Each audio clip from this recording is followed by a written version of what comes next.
mid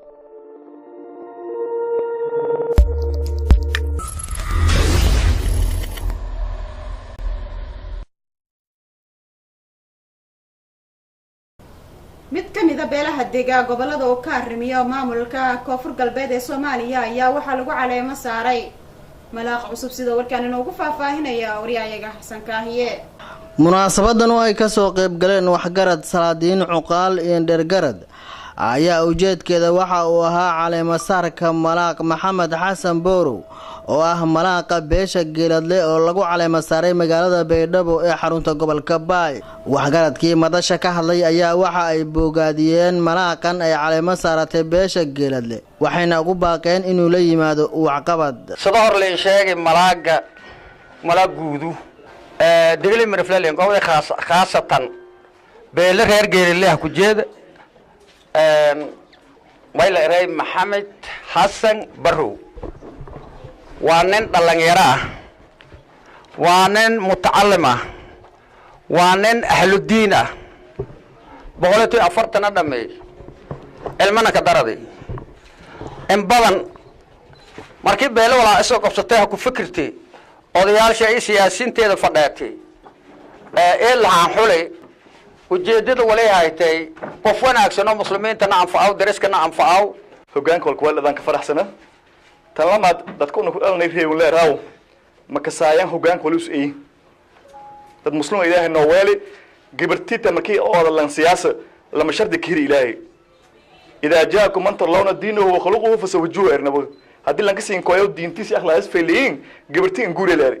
gibartay baqiimaas weelatay tooldan oo tuman kun labaad kun boqol qof ku kooban ilmale akhyaala ganacsatile markii waliin qowda lan ku jana malin qowda aan ku mukjeedo ugaas ku mukjeedo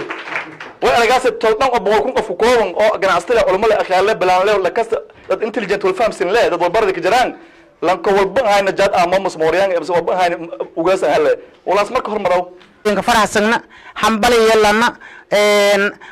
ومن رئيس جربي قاشنا سينكنا مراج من رئيس مراج يرد اللي يرأيه إن إلهي ويكين ورثان إن هذين كأداء النبي دينتي ومن رئيس دتك بندق على لك ولا لما أنتي أصلا سلامنا إن بدل على كفير سيدي ملاك لان دائرو إن دائرانتيس نماي باشنتي إن لكوالو لان أقوان لو لان أنقسم لان دتشال ترتير كرو لان إن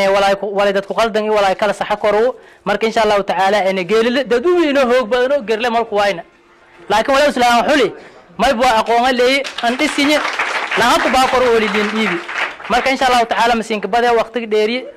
ugu dambeyntii malaaqa beesha geeradle ee caleemo saaratay malaaq Maxamed Xasan Boorow ayaa goobta ka hadlay ya ilaahi may nasiib in si gaar ahaan in tolkan raay oo weela mas'uuliyad wal eedan wiiw dadkii bariyaad isku fadaan hoolay ka dhiibaya balse lankii xajim sheema samay ba ulaas iyo ku roore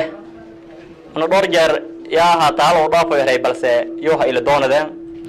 ila mas'uuliyad إلهي ما إن عرضنا الأمانة على السماوات والأرض والجبال فأبين أن يحملها وأشفقنا منها وحملها الإنسان إنه كان ظلما جهولا مسؤولية إلهي ما إن بندقنا إركي إركي بورو أنت أردنا ديدنا إنسان كإركي صار ذلك إنسان كما يبقى هذا كظلم فلو بلان وأنا جاهل إلهي لقاد أرت مسؤوليتي تنصارني سقالي سيد قلي مفلاج أنترو إيه ما يكون فضانه والله ما يبغى خبرة من له برساء ومديا راي أول تاي بيله إن هل صارتي حسن كاهية سومالي نيوز مقدشو.